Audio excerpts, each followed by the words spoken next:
in Denver, and your final score tonight, the hometown Nuggets in their first ever finals game, led in part by Jamal Murray, who was spectacular, pull away and win it 104-93 to take a 1-0 lead in these NBA finals. And the crowd is still very much here and still very loud and excited as this team hosts its first ever finals game. I'm Mike Greenberg with Mike Wilbon and Jalen Rose. And most of the game, the conversation was about how little the Joker was doing offensively. And then you look down and you realize he led all scorers with 27 points in a triple-double. It's always a great mix when your best player is the most unselfish player. And as you mentioned, only 5 shot attempts at the end of 3 quarters. Wasn't even trying to score. You know why? Early in the game, I'm going to feed Aaron Gordon. I'm going to feed Michael Porter Jr. I'm going to get Brown a 3-point shot. I'm going to get Green looks.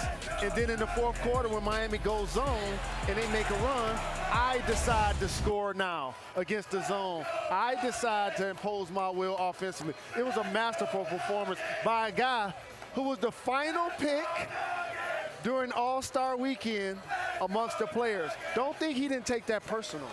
It's a great point, Jalen. Did you hear what he told Lisa after the game was over? I know I don't have to score to impact the game. Correct. I mean, he knows exactly. He took 5 shots total the first 3 quarters. He only took 3 shots in the first half, and he had that line, 3 for 3 with 10 assists. I said, like something Steve Nash or more importantly, Magic might have put up. And you're not thinking of a center, a guy who plays that position at that size, and yet he dominated the game, first with his passing, then at the very end, he didn't even work up a sweat. Miami couldn't even force him to work hard to score those points to get it to 27. And to the point that Jalen was making a moment ago, when Miami started mounting a bit of a comeback right off the bat with that 11-0 run at the beginning of the 4th quarter, Jokić said, we're not having any of that. That's when he took the game over offensively. Absolutely, and also as you just showed, his tag team partner Jamal Murray was terrific throughout the game. Scoring, being efficient, dropping dimes. And how about Michael Porter Jr.? Double-figure assists, mixing up his game, had a big tip dunk.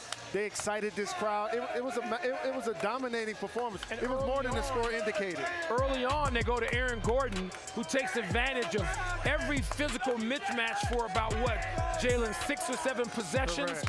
And I know that doesn't seem like that much, but all of a sudden you look it up at the end of the 1st quarter, Aaron Gordon's got 12, and he's like 4 feet from the basket on every shot he makes. And they just have so many ways they can beat Miami. And Miami, by the way, they had all the shots in the world, which could be the encouraging thing for them. They have more open shots than you're going to probably likely see them have the rest of the series.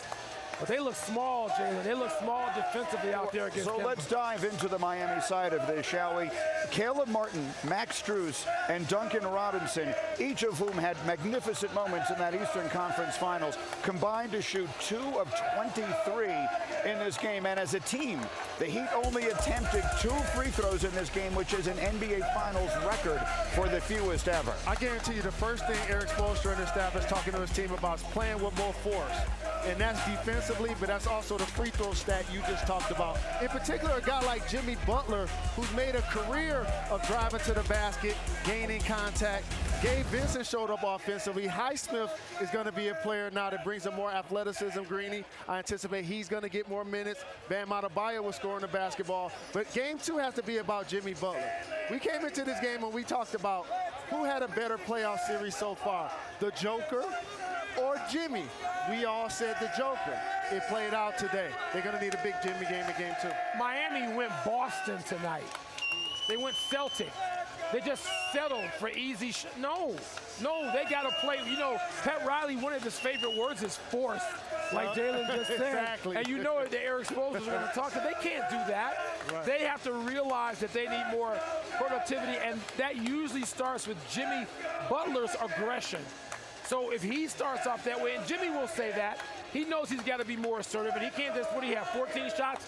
That can't be Jimmy Butler in game 2 if they're going to get the split they desperately need. And obviously there's no excuses in the NBA Finals, but fatigue had to play a factor. When you're going against a team that's well rested in the altitude and you put up the stats that you talked about with their shooting.